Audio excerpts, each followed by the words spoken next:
السلام علیکم ورحمۃ اللہ وبرکاتہ۔ ریڈیو قطر آپ سے مخاطب ہے۔ سیف الرحمان سے آج کا دوسرا نشریہ سماعت فرمائیے۔ پہلے اہم خبروں کا خلاصہ۔ صاحب اسمو امیر نے قازاخستان کے صدر سے گولے بارود کے گودام کے دھماکے میں جانی نقصان پر تعزیت کا اظہار کیا ہے۔ مجلس شورا کے انتخابات کے امیدواروں کے ناموں کی فہرستیں آج جاری کر دی گئی ہیں اور کل سے اعتراضات اور شکایتیں وصول کرنے کا مرحلہ شروع ہو جائے گا۔ کابل سے انخلاء کے آپریشنز میں سہولتیں فراہم کرنے کے قطری کردار کی بین الاقوامی سطح پر تعریفیں کی جا رہی ہیں،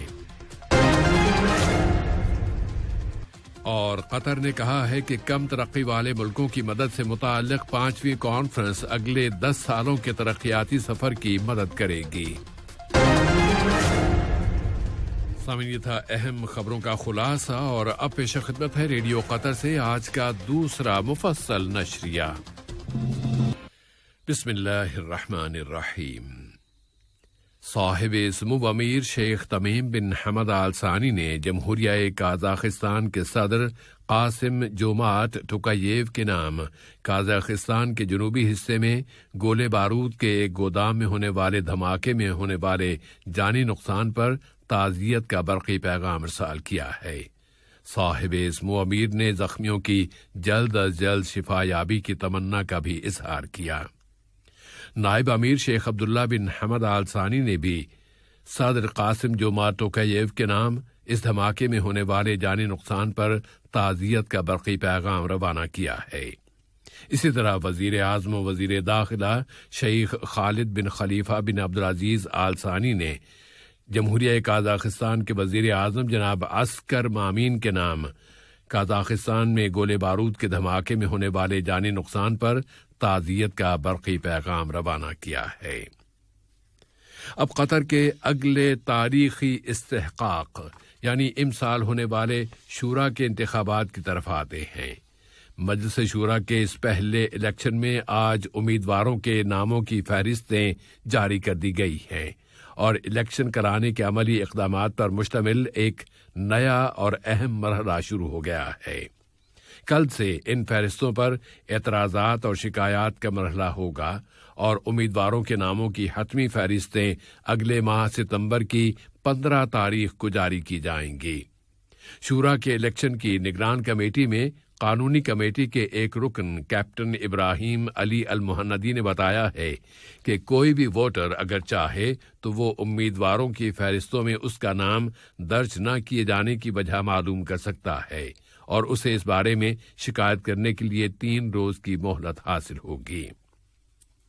افغانستان کے حالات کے بارے میں دوحہ کے ساتھ بین الاقوامی رابطوں اور کوارڈینیشن سے متعلق یہ خبر کہ جرمن وزیر خارجہ ہائیکو میس کل قطر کے دورے پر آ رہے ہیں، اور یہاں وہ افغانستان سے متعلقہ موضوعات پر مذاکرات کریں گے۔ جرمنی کی وزارت خارجہ کے ایک ترجمان نے کہا ہے کہ قطر افغانستان سے متعلق مسائل پر بات کرنے کے لیے ایک بڑا مرکزی پارٹنر ہے، اور اس نے وہاں سے انخلاقی کارروائیوں میں بہت اہم کردار ادا کیا ہے، اور افغانستان میں ہوا بازی کی سرگرمیوں میں کابل سے انخلاء کے کاموں میں سہولتیں فراہم کرنے کے لیے دوحہ کے اس کردار کی بین الاقوامی تعریفوں اور ستائش میں مسلسل اضافہ ہوتا جا رہا ہے، اور افغانستان کے حالات میں تیز تر تبدیلیوں میں قطر کا کردار بہت زیادہ اہمیت حاصل کر چکا ہے، اور بین الاقوامی انسانی کوششوں میں قطری ڈپلومیسی کو مرکزی اہمیت حاصل ہے۔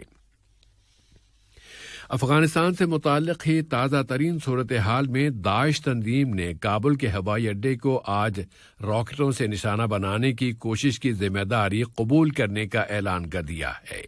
اس سے پہلے ایک امریکی اہلکار نے کہا تھا کہ امریکی اینٹی میزائل ڈیفنس سسٹم نے کابل کے ہوائی اڈے پر داغے جانے والے 5 راکٹوں کو روکا ہے، جبکہ ایک روز قبل امریکہ نے کل کابل میں گولے بارود سے بھری ایک گاڑی کو فضائی حملے کا نشانہ بنایا تھا تاکہ افغان ہوائی اڈے کو درپیش ایک متوقع خطرے کا خاتمہ کر سکے۔ اور امریکی فوج کے مطابق یہ خطرہ داعش کی طرف سے تھا۔ آج کے تازہ ترین اعداد و شمار کے مطابق کل کیے جانے والے امریکی حملے میں 6 بچوں سمیت 12 اشخاص قتل ہو گئے تھے۔ دہشت گرد تنظیم داعش کی جانب سے کابل کے ہوائی اڈے کے قریب گزشتہ جمعرات کو کیے جانے والے 2 دھماکوں کی ذمہ داری قبول کر لینے کے اعلان کے بعد ایک مرتبہ پھر لوگوں کی توجہ داعش خراسان نامی تنظیم کی طرف ہو گئی ہے۔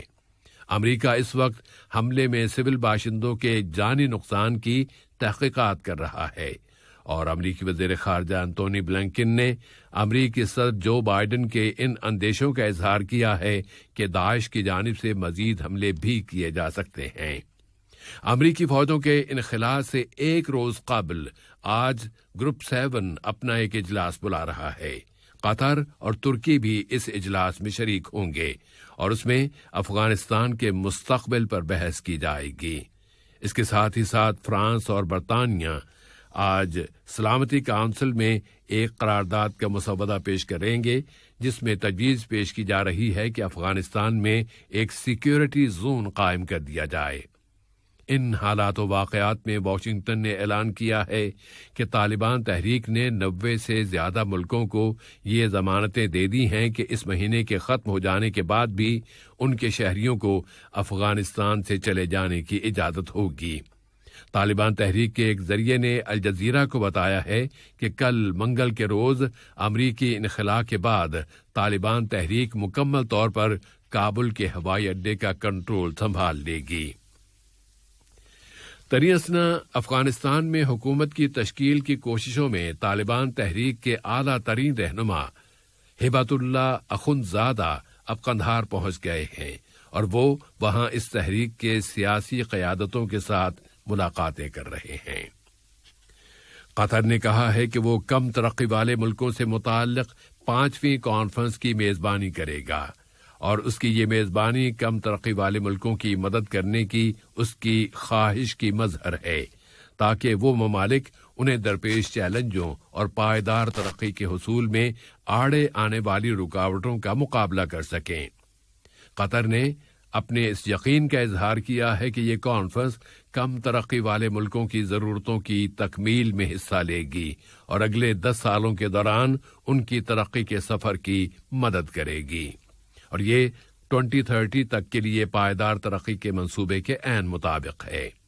اقوام متحدہ کے جنیوا آفس میں قطر کے مستقل مندوب سفیر علی خلفان المنصوری نے وہاں ایک تقریر میں اس خیال کا اظہار کیا ہے۔ سعودیہ کے ایئر ڈیفنس سسٹم نے حوثیوں کی جانب سے سعودی عرب کے جنوب مغربی علاقے جازان پر داغے جانے والے ایک بیلسٹک میزائل کو مار گرایا ہے۔ فلسطینی صدر محمود عباس نے شہر رام اللہ میں فلسطینی پریزیڈنسی میں پہلی مرتبہ اسرائیلی وزیر دفاع بنی گانٹس کے ساتھ ملاقات کی ہے۔ اس ملاقات میں فلسطین اسرائیل تعلقات کے تمام پہلوؤں پر بات چیت کی گئی ہے۔ شامی انتظامیہ کے ساتھ مذاکرات کی ذمہ دار درعا البلد کی کمیٹی نے اعلان کیا ہے کہ شامی انتظامیہ اور اس کے اتحادیوں کی جانب سے محاصرے میں لیے گئے علاقوں میں شامی حکومت کی طرف سے شدت میں اضافے کے بعد اب ان دونوں کے درمیان مذاکرات ختم ہو گئے ہیں۔ ادھر عالمی غذائی پروگرام نے متنبع کیا ہے کہ اس وقت 12 ملین شامی باشندوں یعنی شامی آبادی کی نصف حصے کو زبردست غذائی بحران کا سامنا ہے، اور زبردستی بے گھر کیے جانے کے سانحے کی شدت میں بھی اضافہ ہو چکا ہے۔ اور آج کے اس نشرے کی آخری خبر یہ ہے کہ امریکی صدر جو بائیڈن نے ایڈا نامی طوفان کی وجہ سے ریاست لوئیزیانا کو آفت زدہ علاقہ قرار دینے کے فیصلے کی منظوری دے دی ہے۔ اس طوفان کی شدت میں ویسے تو اب کمی آ چکی ہے، لیکن لاکھوں لوگ بجلی کی سہولت سے محروم ہو گئے ہیں اور اس کی وجہ سے اضافی نقصانات کا خطرہ موجود ہے۔ صدر نے ریاست میں بڑی تعداد میں مکانوں کی عمارتوں کی تباہی کے بعد وفاق کی طرف سے ریاست کے متاثرہ علاقوں کی مدد کرنے کی ہدایات جاری کی ہیں۔ اہم خبروں کا خلاصہ ایک مرتبہ پھر پیش خدمت ہے۔ صاحب سمو امیر نے قازاخستان کے صدر سے گولے بارود کے گودام کے دھماکے میں ہونے والے جانی نقصان پر تعزیت کا اظہار کیا ہے۔ مجلس شورا کے انتخابات کے امیدواروں کے ناموں کی فہرستیں آج جاری کر دی گئی ہیں اور کل سے اعتراضات اور شکایتیں وصول کرنے کا مرحلہ شروع ہو جائے گا۔ کابل سے انخلا کے آپریشنز میں سہولتیں فراہم کرنے کے قطری کردار کی بین الاقوامی سطح پر تعریفیں کی جا رہی ہیں، اور قطر نے کہا ہے کہ کم ترقی والے ملکوں کی مدد سے متعلق 5ویں کانفرنس اگلے 10 سالوں کے ترقیاتی سفر کی مدد کرے گی۔ ریڈیو قطر سے آج کا دوسرا نشریہ اپنے اختتام کو پہنچا۔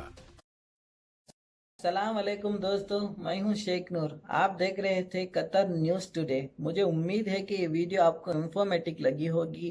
اسی طرح کے ویڈیو پاتے رہنے کے لیے نور ٹائم 24/7 یوٹیوب چینل کو سبسکرائب کیجیے اور اس ویڈیو کو لائک، کمنٹ اور شیئر ضرور کیجیے۔ اگر آپ فیس بک پر دیکھ رہے ہیں تو شیخ نور پیج کو لائک کیجیے اور فالو کیجیے تاکہ میں جیسے ویڈیو اپلوڈ کروں آپ تک پہنچ جائے۔ شکریہ۔